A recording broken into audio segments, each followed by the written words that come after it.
Aloha and welcome back to Awakening to the Magic of the Menstrual Cycle. I have the beautiful Miss Pia Orleane here today. Welcome, Pia. I'm so happy to have you here. Thank you. I'm glad to be here. Okay, I'm just going to read a little bit about your bio to familiarize anybody who is not familiar with you. So Miss Pia Orleane is a world-renowned author and expert on the divine feminine. Her Nautilus Gold award-winning book, Sacred Retreat, Using Natural Cycles to Recharge Your Life, is a groundbreaking work that offers a template of how we might restore balance to our driven, radically unbalanced society. Her work has been translated into Italian and Chinese. It was also nominated for Best Mind-Body Spirit Writer by UK Kindred Spirit Magazine in 2019. The Coalition for Visionary Resources in America honored Pia and her husband with the 2019 award for divination for their book, Pleiadian Earth Energy Astrology, Charting the Spirals of Consciousness. A former practicing psychologist, Pia is a respected intuitive speaker, astrologer, and alternative health consultant.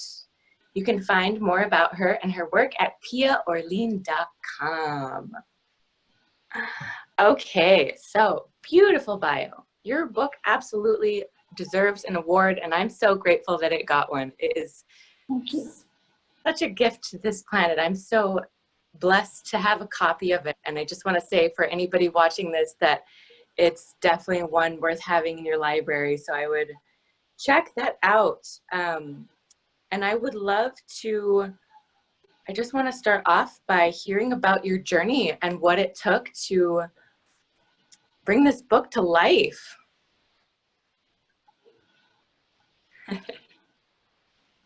The book was 10 years in the making. It started off with a suggestion from a Native American person that I might find more benefit for my own creativity and problem solving and insights from my spirituality if I would choose to treat my menstrual cycle as a sacred ceremony, as a sacred time. Mm-hmm. So I went into a separate house altogether in the woods every time I had a menstrual cycle. And I noticed that when I did that, after I started this process, that I had inspiring dreams, I had releases of traumatic patterns that have been in my life, I had better relationship harmony with everyone when I was out of my cycle. Everything seemed to be improving. My number and meaning of my dreams went up. And so I decided if it could make that big of a difference in my life to treat this as a ceremony, that I needed to design a study and have it scientifically studied to present it to the world in scientific terms. So I did that. That was the theme of the dissertation for my PhD. It was to study meaning of dreams, number of dreams, relationship harmony, increased spirituality, and higher intuition and problem solving by simply the practice of moving into your own dream space, your own sleep space during the time of your bleeding. The results were off the charts. They were phenomenal. I interviewed husbands as well and partners as well as the women who are participating. And I received comments like, now I know why my wife has been angry at me for 15 years. Or, we're getting along so much better since we started this practice. Or, she's giving me intuitive insights all the time now that didn't come before. So there were amazing insights that proved in the scientific world to be statistically significant. So my governing board at my university gave me a grant and said, turn this into the book. And the book is Sacred Retreat, Using Natural Cycles to Chart Your Life, to recharge your life. Beautiful. Thank you for that. Yep. I'm so grateful that you were able to do that. While I have been on this journey looking at all of the impossibilities that modern day women face when it comes to trying to honor their cycle, I have often felt that there needs to be some sort of law involved that helps to protect women and give them some some sort of freedom and recognize this is a really big, important part of a woman's life. And I feel like your scientific research would be a really good backbone for presenting that in a more, I don't even know what the word is that I'm trying to look for, but like a way that would be taken more seriously. I'm all in favor of having it taken more seriously, but I don't think passing the law is in the spirit of the divine feminine that we're trying to follow right now.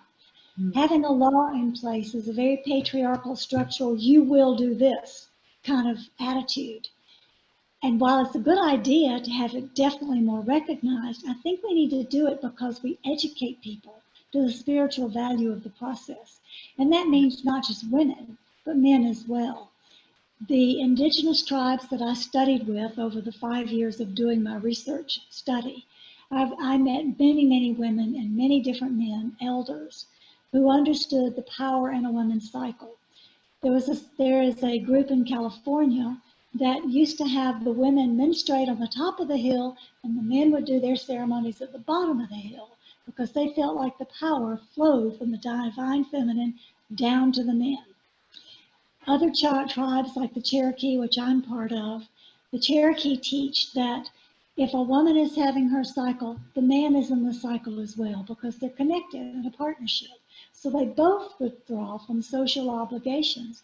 They both treat the time as a sacred time, even though she segregates herself for her own process. He honors that by keeping time and marking space beside her at the same time. Mm-hmm. So I think we just need to educate people and help them realize the benefits of returning back to the cycles of nature and honoring them. That's really beautiful.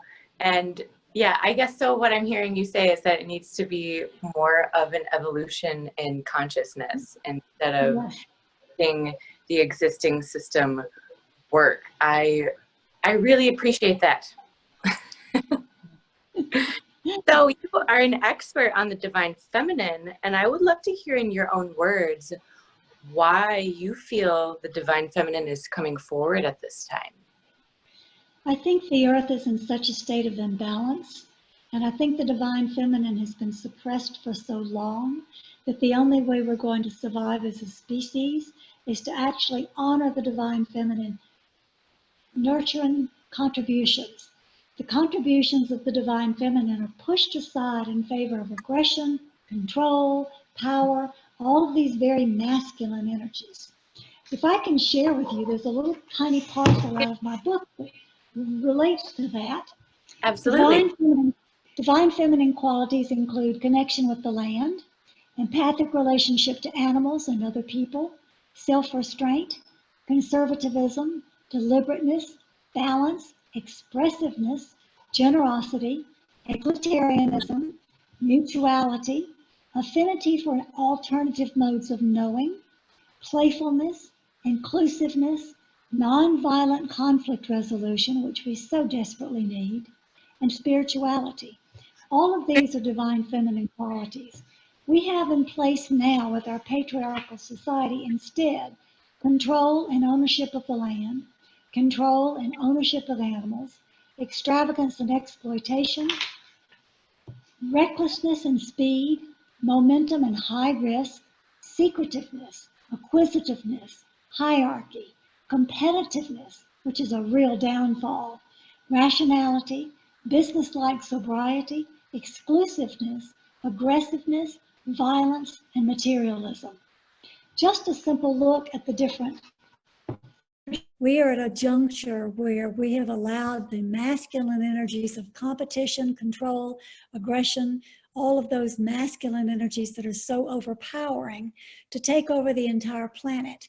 We compete for everything. We try to control everything. There's no harmony. There's war. And I think the energies themselves require balance. The divine feminine is the energy that brings balance, allowing in the appropriate energies, the divine masculine, in harmony with the divine feminine. And if the divine masculine or any feminine energies are suppressed, which they have been, the divine masculine has been kicked out just as much as any feminine energy has been kicked out, is unacceptable, then the only thing left is the lower vibratory masculine energies. Our planet can't survive like that. We have major pollution, we have war, we have hunger, we have fights between families, everything is falling apart. So we've reached a critical juncture where if we want to survive as a species, we absolutely have to reach into harmony.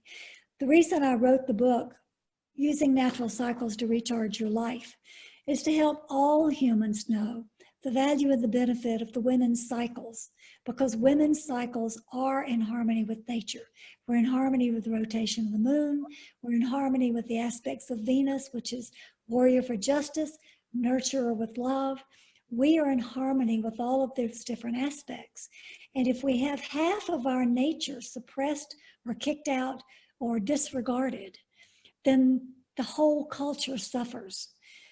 There are a lot of men now these days who are awakening to wanting to be more nurturing, more cooperative, more caring, all the things the divine feminine represents. The men want that too. There are also, sadly, just as many women who have decided to be what my husband calls in training to be men. They want to be in the role of the patriarchal model, in charge, number one, competition, all of those aspects. So what we have here is not really, in my opinion, a split between the genders. It's a split between those who are choosing the masculine attributes over the feminine virtues. And as we evolve in consciousness, we learn to integrate the higher aspects of both the divine feminine and the divine masculine. But we can't do that without honoring nature. Nature is a key point, and that's why the women's cycle is so important, because that's our link back to nature. The women's cycle is what brings forth creativity, intuition, spirituality, nurturance. All of those things are connected to the women's cycle. Mm. Beautiful. Thank you for sharing that. And so I know that you weren't raised with this knowledge, right? You were raised just like most women with pretty much nothing, no education about your cycle, right? I was raised with a blanket of shame over having a women's cycle. It was something that you hid, something you were embarrassed about, something you didn't want to talk about. That's the way I was raised. When I met some indigenous women who told me that it was a ceremony, and that if I started honoring it and treating it as a ceremony, my life would change, I had no idea how much my life would change. But it opened up everything for me. It opened up the pathway for the right relationship. It opened up a pathway of career. It opened up a pathway of fulfillment in my life. It opened up a deepening spirituality. I've always been involved in spirituality, but this pathway opened it even deeper. It opened my intuition. It just changed my world. So I'm very grateful for the indigenous elders who said, why don't you pay attention to this?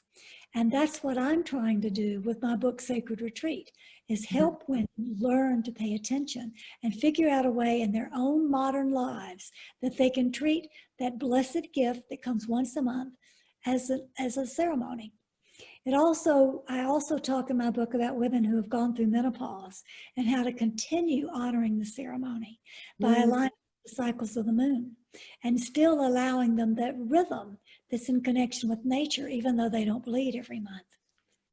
That's beautiful. I'm so grateful that you included that, because I have been asked that from several women, what they can do if they either, had a hysterectomy or they've been through menopause, and that's really powerful. And I'm that in your so you spent several years doing the scientific research and traveling around to different indigenous tribes and gathering information from them with regards to the menstrual cycle, not only from the women, but also from the men. That's pretty awesome, Pia. If you feel inspired to share any specifics or like advice on what some of them gave you on how to be in ceremony with your cycle? Sure. I'll tell you two things. One thing was that two of the tribes that I visited had been taken over by patriarchal religion, and they were no longer allowed by the men elders in their tribe to treat the women's cycle as a ceremony or to even talk about it, which broke my heart. That was very, very sad. But that was two out of many tribes that I visited. The best story I had was I was on a Blackfoot reservation, and I decided to go into a museum and look at their history to see what I could find out about this topic. And they had a parking lot and then a shuttle bus that carried you to the museum. And I pulled into the parking lot and got out of my car, and the shuttle bus pulled up, and I got on the bus, and I looked around and I noticed I was the only one on the bus. There was a woman driver. She drove out of the gates, away from the museum, down the road, and didn't say a word to me for 20 minutes. Somehow I knew that this was okay. And I sat there just very quietly waiting to see what would unfold. 20 minutes later, she pulled up into this beautiful expanse of land, and she said, "Spirits told me you were coming. They told me to take you to the men's vision questing site and sit at a distance and answer any questions you have about women's wisdom." That completely convinced me of the power of intuition. I mean, I was completely done at that point. So I started asking my questions, and she gave me what turned out to be the same advice I found from tribe after tribe after tribe who still honor this custom. First of all, segregate yourself as much as possible during the time of your bleeding. Set it aside as a sacred time where you don't do regular activities. The way you can do that in modern world is to pre-cook your meals for your family, set aside a separate place to sleep so you can have your own dreams that are not mingled in with your partner's. Take in creative material, crayons, paints, things that you can draw for any inspiration that might come. And really begin to look at the time as a time of cleansing and purification. It's not just cleaning out old menstrual blood. It's also cleaning out pent-up emotions, old arguments, belief systems and viewpoints that no longer serve you or your community. It's a time to cleanse it all out. And when you take the time to cry, get angry, do whatever you need to do for your emotional release and realign yourself with the spiritual guidance that comes through because you're treating it as a ceremony, your life will change. It's as simple as that. You can buddy up with another girlfriend or another woman somewhere and say, "Can you watch my kids for these 5 or 6 days? I'll watch your kids during your time." There's lots and lots of ways you can be creative to make it work. But the best thing to do is to honor it as a time where you do not do your regular routine. Don't answer your emails. If you have the option with your job, take that as time off or work less hours. Do whatever you can to treat it as a special time, like you would an anniversary, Christmas, a birthday, something like that. That's so beautiful. Thank you for sharing that. Yeah, and just tying this back to what you said a few minutes ago about some of the tribes believing that when the female is in this process, the male is too. They believe that in the ancient Hawaiian culture also, that the woman not only bleeds for herself, she bleeds for her man too. And I think if more people in partnership knew that, there would be a totally different understanding of it and a lot more respect and appreciation for it, knowing that the woman is processing things on behalf of, you know, the union as well. I found that really fascinating personally, and it puts a different perspective on what you're willing to tolerate in your partner, because you're having to process their stuff as well. So I'm glad that you brought that. Not exactly. If a real partner is doing it in the Cherokee tradition, while you are processing your own stuff, he's doing his own shadow work, processing his. He just doesn't bleed. You only do the bleeding for him, but he has to do his own work for processing his own stuff. That's an important point, because a partnership means equal value. It means equal balance in work and responsibility. You can't just be the woman and do it for him. That's what we've been trained wrong all these years, is that women have to do it for the rest of the family. That's just wrong. We have to set the example. We have to show them how to do it and set the example, but we don't do it for them. They have to be responsible for their own work.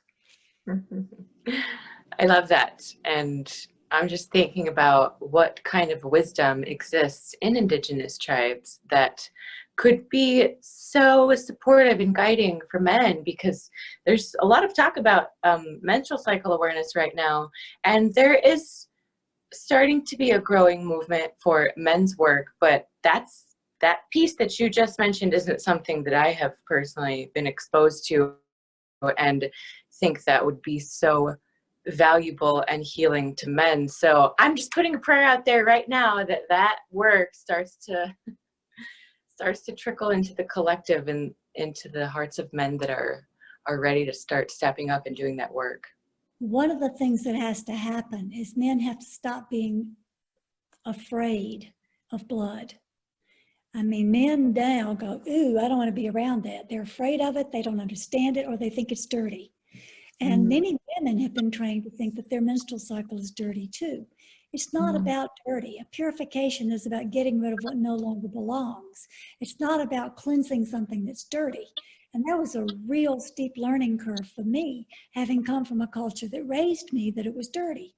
But the Native American, Indigenous tribes, and other tribes, African that I interviewed, Australian, some of the others I interviewed, they don't consider it dirty. They say that the reason that a woman with having menstrual blood in her system does not touch certain things is because she has so much power that she can throw them out of kilter. It's about power, not impurity. And that's something that has to change. Yeah, that really puts a totally different spin on the perspective of it. It's like the total opposite of it. Yes. Instead of being something more so disempowering, it's the complete opposite of it. Okay, let's see. I did write down a few questions for you. So while you were spending time with these tribes, doing your research, were there any reoccurring themes that stand out for you that you noticed in all of them? The reoccurring theme that you have a new beginning at the end of a cycle, that's everywhere. That once you've done this work and you finish the cycle, you don't just re-immerse yourself back into society, into your family, into your culture with the same old programs. You go in as a new person, born again. You go in having washed away everything that doesn't work, coming in with new gifts and new ideas to share with your family and your community. So that idea of reemergence as a new person is pretty much culturally true in all of them. And I think that's a beautiful thing because it keeps us in the now moment, and it also keeps us involved in knowing that we can continually change, evolve, grow, expand, create, be who we are. Definitely. And encourage others too. Yeah, that piece feels really good, you know, especially when you're dealing with some serious challenges in your life. I can imagine that just that one piece could be very refreshing to a lot of people, especially knowing what we're going through right now, you know, as a woman, knowing that you could actually sit in ceremony while you bleed and help purge everything in your field that isn't working, and knowing that there's a web of women all over the planet doing this to actually help purge what isn't working in the collective and rebirth this new paradigm that is wanting to be birthed through us right now. Yes. Okay, so I'm assuming that that's probably the answer to the next question I had, which was what is the message that stood out to you the most? That would be it. Okay. But I have to add to that also, Angel, the other thing that struck me the most when I was doing my research was how profoundly and deeply important this practice is for relationships. all of the partners and husbands that came forth and told me what a difference it made that their wives started treating their cycles this way, how it deepened their relationship, their communication, their intimacy, their sex was better. I Wow. mean, these men just came forward with all these things saying, thank you. We're so glad that you shared this with our wives. So that was the other thing that really, really struck me. Yeah, that's pretty powerful. I hope that this episode gets shared with some men, because that definitely needs to be shared with not only women. Okay, so I also wanted to talk a little bit about the importance of each one of us learning to listen to the guidance of our own hearts more, because I know that's a big message that you give out. And I was wondering what you feel we can do, anybody that's watching this, to start listening to our own hearts more. Well, to me, listening to your own heart means you have to get out of your head. That means you have to stop the mental loops. You have to stop the list making. You have to stop the worrying, the future planning, the looking back at the past. You have to get away from the mind. So you have to quiet the mind in order to listen to the heart. And the best way I know to quiet the mind is to be in nature, because the heart resonates with nature. If you just go swim in the sea or a lake, or put your feet in a stream, or walk in the sunshine, or be in the trees, anything that puts you in nature takes you away from your mind and puts you in the present moment and opens your heart. When you open your heart in this way, intuition flows, and then you can get the answers you need, led by heart wisdom, rather than the loop that goes around and around and around in the mind. That's one thing about having a withdrawal time, because if you withdraw during your menstrual cycle, that gives you a time to really recognize and look at, where are my thoughts getting stuck in this loop? And where can I listen to the quietness and find real wisdom, true answers? It's an important distinction. And it's not too dissimilar from all the meditative practices that teach you to withdraw from the world, to go into a deeply quiet meditative space, forget the mind, forget the thoughts, and just be. It's pretty much aligned. Definitely. Yeah, and I think that nature is one of the most powerful tools. And I feel very inspired to go outside after I get off of this call with you. Good. And I think that's good. It's really good advice, because oftentimes I think that it's just believed that you have to like sit in stillness and meditation to quiet your mind, but that's not actually the case. Nature does it in a much more effortless way. Yes, absolutely. Yeah, and I just wanted to touch on something that you mentioned a few minutes ago about how the menstrual cycle it's not just on the physical plane. It's not just a physical cleansing of the uterine lining. It's a cleansing of everything that doesn't serve you. And to be able to honor that time and allow emotions to move through you, that's personally what has been the most healing for me. That's what started me on this entire journey of menstrual cycle awareness, was when I was fortunate enough to align with more freedom in my life. And I had the first opportunity ever to stay at home while I bled. And I just wept. I just wept loudly and deeply, like I had never cried before in my life. And this continued on. The more cycles I would stay at home and just rest. And it isn't tears of sadness. They're like the most powerful cleansing tears, healing tears I've ever felt in my life is during menstruation. And that is when I have felt the divine feminine the strongest moving through me, is when I'm moving those tears out of me and letting those emotions flow through me. And that's what has called me so powerfully to this work, is feeling that cleanse my soul and knowing that all women everywhere, everyone who bleeds for this cycle needs to be able to have that healing, because you don't even need anything other than space to be with your cycle. It doesn't require a bunch of therapy or a bunch of healing modalities or, you know, like a community to heal you. Like, you just need to be still while I think it requires three things: space, stillness, and courage. Courage to be able to face whatever comes up so that you can examine it in an objective way. Space to be able to allow yourself to really deeply feel it and let the emotions come to the surface. And stillness so that the resolution can come. Yeah, I guess I kind of forgot about that courage piece, but it definitely does, because oftentimes there's some things that come up that we don't necessarily want to deal with, especially when you, I mean, the menstrual cycle is simultaneously the birth and death process that we move through. You're dying to the person that you were, and you're being born into the person that you're becoming. And it can be a very intense emotional process that does take courage. You're right. So thank you for adding that. The goddess Kali. Kali destroys what no longer serves you in order to create what you need next. It's the same concept. Yeah.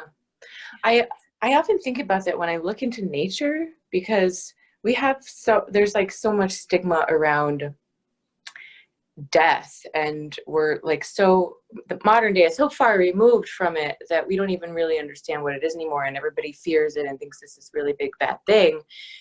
But when it comes to Kali, like you said, and cutting away what doesn't serve you, I often look to nature in that regard, because nature knows when something needs to die.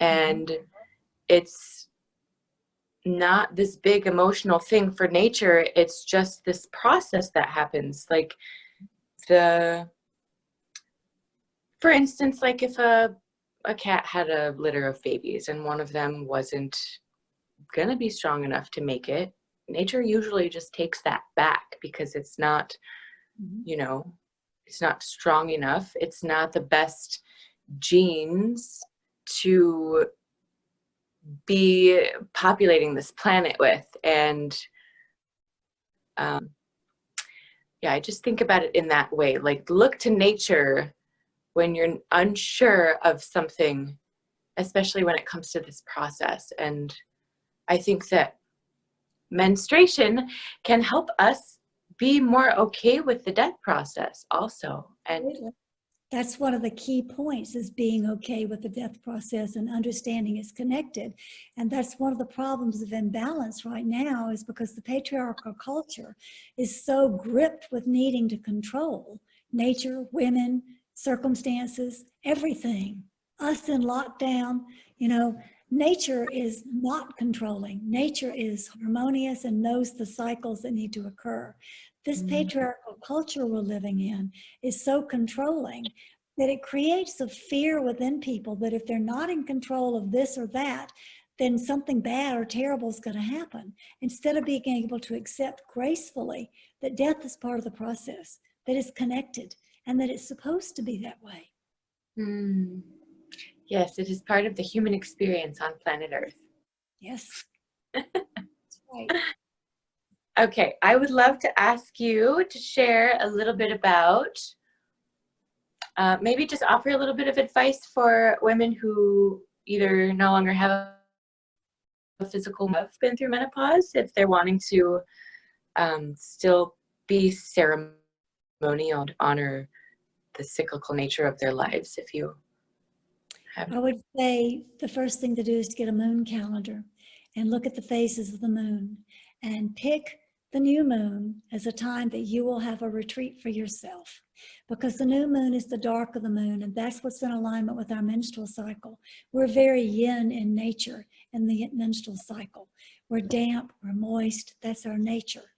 And we go with the full moon, we're more outward going, more involved with community. So pick the new moon every month and set aside a certain amount of time to say, this is my time for retreat. And in that retreat, you can do life review. You could look at things that you would choose to do differently if you could. You could forgive yourself. You could let them go. You can make amends. You can reach out when you come out of that cycle. You can reach out to people to start anew. You can do things to start again, just like somebody having a menstrual cycle can do things to start again after the end of the cycle. That's beautiful. So what I'm seeing is doing, like, taking stock, basically, like turning inward and looking at your life and asking yourself what's working and what isn't working, and what you want to call into yourself and things that you're ready to let go of. I'd also like to point out that the reason that menopause is such a scary thing for women in modern culture is because our natural cycles have not been honored. They've been dismissed and we've suppressed them for our entire adult lives. When a woman goes through that experience and she hits menopause without ever having honored her cycle and had the chance for the release, the rebirth, all of that that goes with it, by the time she gets to menopause, she's usually pretty angry and maybe even, pretty grieving also. The emotions just build up because the natural release cycle has been ignored and dismissed. That's why menopause in modern culture has such a nasty reputation, because indigenous cultures, when you go through menopause, they just say, grab a sweater or a shawl. You got to get a little cold here and there. You got to get hot. That's it. They don't have the emotional releases because they've dealt with it all through their life. It's only Western culture that has menopause from hell. And that's because we've suppressed the natural outlet in our cycles. That's another really beautiful point. And I'm so grateful to be getting this information out to more women so that there can be less suffering when it comes to menopause for this generation and future generations. Thank you for sharing that. And just like you said, the way that menstruating women can make it a special time for themselves, it would be the same for non-menstruating women. Just treat it like a special time, like an anniversary, you said, or a holiday, and make yourself some really good food, maybe buy yourself some flowers, do something that you only do during that time. That's something that I do is I do specific things. For instance, I have this smoothie that is for hormonal health that I only drink when I'm bleeding. And it's exciting for me because it's one of my favorite smoothies, but I only have it once a month. That's great. There's another way you can do it also. You can take the time of the cleansing and the purification as a fasting time, and you can go in the opposite direction and fast during this time to have more cleansing go out of your physical body. Both are valuable approaches, and each woman has to figure out what's the most valuable and feels right to her. But the idea is to do something different. Definitely. I was just thinking about that recently because, well, it depends on where your body's at, but I think, I know that when you bleed, just like the intuitive response of your entire body is so much stronger, and it's much louder with the wisdom of your body and what it's saying to you. So for instance, if you are an emotional eater and you tend to eat more for comfort than your body needs, that is a really good time to kind of like push the reset, because when you bleed, that voice from your body is really loud. It's not as easy to ignore it. So so in that regard, it would depend on where your body is at, because it might need to fast. That might make you feel a heck of a lot better if you're used to being overfed, like a lot of Americans are, I know. So yeah, I think it's really important to tune in and listen to what feels right for you. Yes, absolutely. Perfect. And to practice listening to your own heart.